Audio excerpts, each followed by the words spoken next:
성도 여러분 안녕하십니까? 2022년 10월 15일 토요 새벽 말씀 함께 나누겠습니다. 함께 나누실 하나님 말씀은 창세기 35장 1절에서 15절까지입니다. 본문에서는 야곱이 베들로 올라가는 장면이 기록되어 있습니다.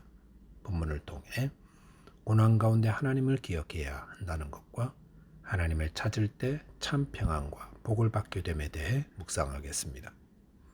첫째 묵상할 내용은 고난 가운데 하나님을 기억해야 한다라는 것입니다. 본문 1절에 보시면 하나님이 야곱에게 이르시되 일어나 베델로 올라가서 거기 거주하며 내가 내 형 에서의 낯을 피하여 도망하던 때에 내게 나타났던 하나님께 거기서 제단을 쌓으라 하신지라 라고 하였습니다. 디나 사건과 야곱의 아들들의 살육 사건은 야곱으로 하여금 큰 위기감을 갖게 하였습니다. 창세기 34장 30절에 보시면 너희가 내게 화를 끼쳐 나로 하여금 이 땅의 주민 곧 가나안 족속과 브리스 족속에게 악취를 내게 하였도다.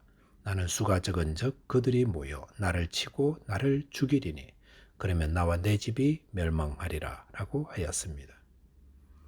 야곱은 무엇을 걱정하고 있습니까? 그의 아들들이 세겜 사람들을 살육했으니 곧 피해 보복이 일어날 것을 두려워하고 있었습니다. 당시 사람들은 무리를 지어 살되 주위의 다른 동네들과 동맹을 맺고 있었습니다. 그래서 한쪽이 공격받으면 다른 쪽이 공격해서 서로를 지켜주도록 하는 그런 세상에 살고 있었습니다. 그렇기 때문에 세겜이 살육을 당했다면 세겜과 동맹을 맺고 있던 다른 마을들이 복수를 위해 공격해 올 것은 너무도 자명한 사실이었던 것입니다. 야곱은 또다시 위기에 처했다 할 수 있습니다. 외삼촌 라반과 형 에서와 겨우 화평을 이루고 이제 살만했는데 이제는 가나안 땅 족속들에게 죽음의 위협을 받게 되는 그런 어려움에 처하게 된 것입니다. 그럴 때에 하나님이 야곱에게 나타나셨습니다. 그리고 베델로 올라가 거기서 하나님께 제단을 쌓으라 하셨습니다. 그런데 하나님이 베델을 어떻게 설명하십니까? 네가 내 형 에서의 낯을 피하여 도망하던 때에 나타났던 곳이라고 하였습니다. 야곱에게 베델은 어떤 곳입니까? 가장 외로운 때에 가장 따뜻한 하나님의 사랑과 보호를 경험한 곳이었습니다. 하나님께서 야곱의 위기 때에 베델로 올라가라 하신 것은 무엇을 말씀하는 겁니까? 고난의 자리에서 함께 하셨던 하나님을 기억하라 라는 것입니다. 성도 여러분, 고난의 자리에서 하나님을 기억하시기 바랍니다. 내가 고난당할 때 나와 함께 하셨던 하나님, 그때 나를 위로하고 힘주셨던 하나님을 기억하라는 것입니다. 야곱이 형을 피해 도망갈 때 나는 철저히 혼자라고 여겨지던 그때에 하나님이 야곱을 만나주시고 내가 너와 함께 있겠다 하시며 너를 지키고 너에게 복을 주며 너를 이끌어 이 땅으로 돌아오겠다고 약속하지 않으셨습니까? 가장 낮은 자리는 가장 높으신 하나님을 만나는 자리입니다. 성도 여러분, 어떤 고난 가운데 계십니까?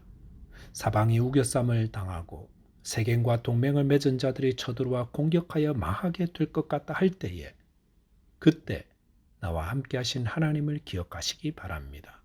그리고 그 하나님께 나와 기도하며 예배하며 도움을 구하시기 바랍니다. 베드로전서 4장 19절에 보시면 그러므로 하나님의 뜻대로 고난을 받는 자들은 또한 선을 행하는 가운데에 그 영혼을 미쁘신 창조주께 의탁할지어다 라고 하였습니다.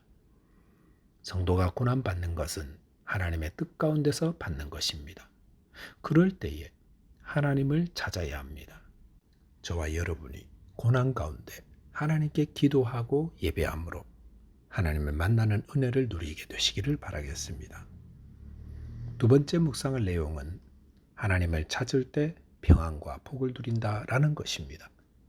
본문 2절에 보시면 야곱이 이에 자기 집안 사람과 자기와 함께한 모든 자에게 이르되 너희 중에 있는 이방 신상들을 버리고 자신을 정결하게 하고 너희들의 의복을 바꾸어 입으라 라고 하였습니다. 베델로 올라가기로 마음을 정한 야곱은 자기 집안 사람과 자기와 함께한 모든 자에게 세 가지를 명하였습니다. 첫째는 그들 가운데 있는 이방 신상들을 버리라 했고, 둘째는 자신을 정결하게 하라 했습니다. 또한 셋째는 의복을 바꾸어 입으라 하였습니다. 이것들은 모두 하나님께 나아가는 자들이 갖추어야 할 모습을 의미합니다. 하나님께 나아갈 때 우리는 우상을 버려야 합니다. 또한 이방의 사상과 더러운 생각들을 버려야 합니다. 또한 의복을 바꾸어 입는 것은 영적 도덕적 정결을 삶으로 나타내 보이는 것을 의미합니다. 하나님을 찾고 기도할 때 우리는 내 안에 하나님 말고 더 의지하였던 것이 무엇인지 살펴 이 우상을 버려야 합니다. 또한 세상이 그릇된 사상 따른 것을 회개하고 그릇된 행실도 바꾸는 계기가 되어야 합니다. 본문 5절에 보시면 그들이 떠났으나 하나님이 그 사면 고울들로 크게 두려워하게 하셨으므로 야곱의 아들들을 추격하는 자가 없었더라 라고 하였습니다. 야곱의 가정이 세겜을 떠나 베델로 떠날 때 아무도 그들을 추격하는 자가 없었습니다. 그 이유는 야곱의 아들들 때문이 아니라 하나님께서 사면 고울들로 크게 두려워하게 하셨기 때문이었습니다. 이것은 하나님이 회개하며 하나님을 예배하는 자들을 얼마나 기뻐하시는가 하는 것을 보여줍니다. 하나님은 우리가 전심으로 회개하며 하나님을 섬기려 할 때 이를 기뻐하시고 가장 선하게 인도하시는 분입니다. 사무엘상 7장에 보시면 이스라엘 백성들이 전심으로 여호와를 찾기 위해 미스바에 모였을 때에 블레셋 사람들이 이스라엘을 치러 왔다고 하였습니다. 그럴 때 사무엘은 어린 양 하나를 가져다가 온전한 번제를 하나님께 드리고 기도하였습니다. 그러자 하나님이 큰 우레를 발하여 블레셋을 어지럽게 하셔서 이스라엘 앞에서 패하게 하셨습니다. 이 사건을 기념하여 세운 기념비가 도움의 돌이라는 뜻의 에벤에셀입니다. 하나님은 그를 전심으로 찾고 의지하는 자를 도우시고 복을 주시는 분입니다. 본문 9절에 보시면 베델에서 하나님은 또다시 야곱에 나타나 그에게 복을 주셨다고 했습니다. 10절에 보시면 야곱의 이름을 이스라엘이라 부르도록 다시 확정해 주셨습니다. 11절에 보시면 생육하고 번성하는 복을 주셨습니다.